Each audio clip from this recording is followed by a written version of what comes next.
The motion for the Tier 2 in Gaelic football has passed, and yeah, it was voted through by 75.5% at Special Congress down in Páirc Uí Chaoimh, and it's hard to know whether to laugh or cry about it, because there was a chance to wait to see what the Fixture Review Committee came back with. They're supposed to report back next month, but the GAA have decided to push this one through, and they got enough support, and maybe GAA President John Horan is looking to sort of cement a legacy that this is the thing that he brought in Tier 2. So it's the first time in 12 years since the Tommy Murphy Cup was in that disastrous tournament that we do have a Tier 2.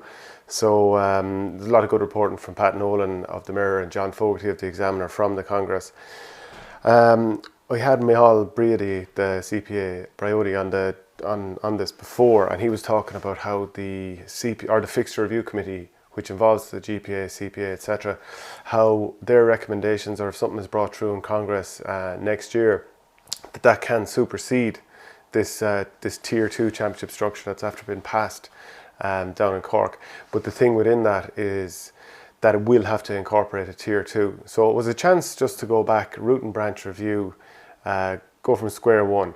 But this continued evolution of the Gaelic Football Championship, as we like to do in the GAA, continues, and I personally think it's a botched job. Cork chairperson Tracy Kennedy, she highlighted the Fixture Review Committee's work, and why was Central Council not prepared to wait for their proposals? Seamus Hickey of the GPA did the same. Counties like Limerick, Sligo and Wicklow endorsed the motion, and as I said, it went through by 75.5%. Podge Collins, whose father is over Clare, they're currently in a Tier 1 championship for next year, but they could be in the Tier 2 if they get relegated from Division 2.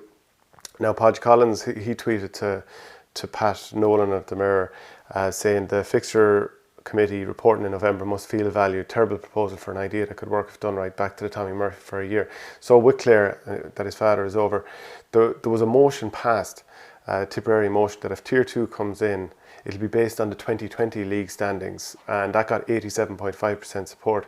So that means now that Division 2 is important, because you do not want to get relegated because you're going into Tier 3 unless you get to a provincial final. And if you're in Division 3, you want to get up to Division 2. So it makes Division 2 and 3 very, very interesting. Does it make Division 4 any better? Does it make Division 1 any better?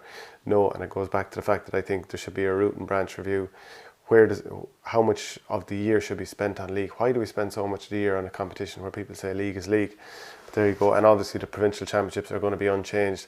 They are a massive problem as far as I'm concerned. And like, if you go through the GA calendar for the last couple of years, it's hurling for the first half of the year, and then it's Gaelic football, because let's be honest, the Gaelic Football Championship is so drab that it doesn't present any sort of a challenge to the hurling.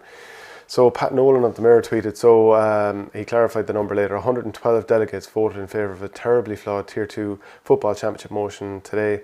When you hear about the disconnect that exists within the GAA, that's it right there. It manifests itself more on the floor of Congress than anywhere else. So that is something that you hear an awful lot about Congress, that there's a disconnect there, and there would be references to there'd certainly be connotations of ageism in there, and people that are just away from the coalface of the game. Whether that's right or wrong, it's definitely a sentiment that's out there.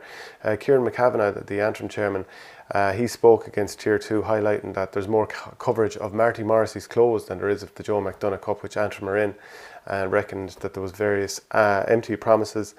He added that there wasn't a top 16 in intercounty football, but a top 4, and cutting the number of teams in the Sam Maguire would sort of lead to a pay-for-play sort of a scenario, which is an interesting point to make. Carlow chairman Sean Campion, he kind of agreed with the terms of the tier championship, and said assurances had been given that the Joe McDonagh, about that they would, and they weren't forthcoming, and he claimed that the All-Star scheme was a bit of a botch job. Now, John Horan said that there was a text message from RT's head of sport, Declan McBennett, to a Croke Park staff member yesterday, saying he's confident that the Tier 2, the second tier competition, would receive live coverage. Now, the Joe McDonagh final wasn't on TV this year, but I know that RT did make an approach. They did have interest in showing it, but that never actually came through. So it'll be interesting to see how exactly that would manifest itself. What do you think of it? I know there was a couple of other journalists tweeting about it, and not everyone is fully happy with the direction that things are going. For example, after that Kieran McCavanagh quote that I just said there, that there's more coverage of Marty Morrissey's close than the Joe McDonagh, Derek Lynch down in Clare, He goes, this argument boils my PISS. Do you commit to your county so that you can achieve success or be on the Sunday game? Local media will always cover their teams regardless of the level, but surely that can't be a motivating factor. And Shane Brophy of the Nina Guardian, he goes, it's similar to the argument that no All-Irelands in September is a promotional loss. Just because the games aren't on RTE doesn't mean that the GA is quiet. Club championships and local papers radio are busier than ever. So what's your thoughts on it? Do you want that tier 2? Would you like a complete revamp to what we have rather than this continual sort of mutation or evolution?